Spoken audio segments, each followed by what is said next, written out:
If you sell on eBay and just received a 1099 tax form, you might be wondering, what does this mean for me and do I owe taxes on these sales? So a lot of people are confused when they get this form for the first time, and especially since eBay, because it didn't always issue 1099s to casual sellers. But now, with the new tax reporting rules, many sellers are receiving a 1099 for the first time. And that's why it's important to understand how this affects your taxes. Now, before we dive in, I'm not a tax professional and I'm just giving advice because I've been running small businesses for a very long time. But let's break this down. Why did you get a 1099 from eBay? What do you do with it, and how do we handle this on our taxes? So you received a 1099 from eBay because the total amount exceeded a certain threshold. eBay is required to send you a 1099 form now. The IRS requires third-party platforms like eBay, PayPal, and Etsy to report transactions when sellers meet a certain criteria. As of 2024, the 1099 threshold is $20,000 or 200 transactions, $600 total sales, and it was delayed but expected to take effect soon for all sellers. And even if you only sell as a hobby, eBay must report your sales to the IRS if you meet these thresholds. Now here's the important part. Just because you received a 1099 doesn't necessarily mean you owe taxes on that full amount. So let's talk about how to determine if you owe taxes on the eBay sales, because not every eBay sale is taxable. Here's how to know if you need to report your sales as income. Are you selling as a business? If you regularly buy items to resell for profit, the IRS considers you a business, and these sales are taxable income. This applies to people running reselling businesses or side hustles or like flipping items for profit. Another reason, you made a profit on personal items. If you sell personal items for more than you originally paid, you may owe taxes on the profit. I'm trying to think of an example here. Say if you buy a rare collectible for $100 and sell it on eBay for $500, the $400 profit is taxable. Now let's talk about what's not taxable. Obviously, selling items for a loss isn't taxable because there's no money there, right? If you sell used personal items for less than what you paid, you don't owe taxes on the sale. Like if you bought a laptop for $1,000 but sold it on eBay for $600, this isn't taxable because it's personal loss. And guys, pro tip here, if you're selling as a business, keeping track of your income and expenses is crucial because it'll help you save less in taxes. I personally use QuickBooks for all my small businesses and it's a life changer. Once you start to learn that expenses can bring down your taxable income, so if you're out spending money on things for your business, it brings down that taxable income and you can save tons on tax money. I'll throw my affiliate links down below. Okay, so let's talk about how to report a 1099 from eBay on your taxes. So if your eBay sales are taxable, here's how to report them. So find the total amount on your 1099.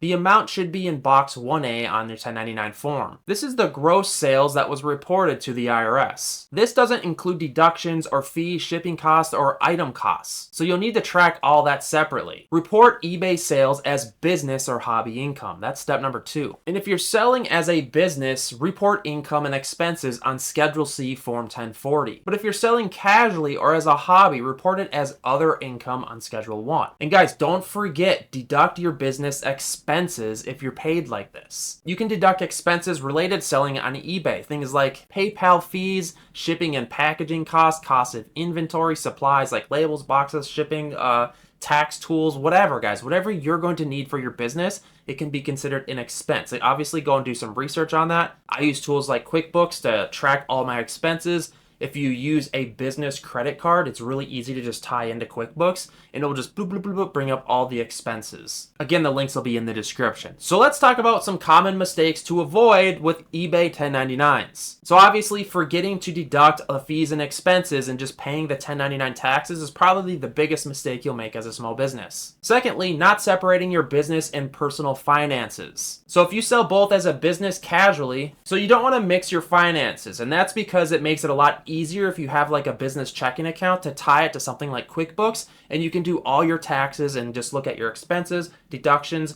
Guys, it's the only way to do it, honestly. Another huge mistake would be just to ignore the 1099 because the IRS, this is probably going to trigger an audit if we're being honest. Another mistake is thinking small sales aren't taxable. Even if you don't get a 1099, any profit from eBay sales is still taxable. All right, so let's talk about some final thoughts on this because it was a lot, right? So if you received a 1099 from eBay, don't panic too much. It just means that eBay reported your sales to the IRS and now it's your responsibility properly to report it correctly on your taxes. And it's probably time to get serious with like setting up a business. Maybe you want to do an LLC or sole proprietorship and get a business checking account, because the key here, guys, the secret sauce is getting that taxable income to come down using business expenses. So maybe you have to spend a little bit money to bring your taxes down, but that's what we're all doing here. And again, like I said, QuickBooks is a complete life changer for this. It's a game changer, just trust me. And if you guys have any further questions, hit me up in the comments down below. But guys, before you go, all links and resources will be in the description. And one more thing, check out this next video. I'm confident you're gonna love it.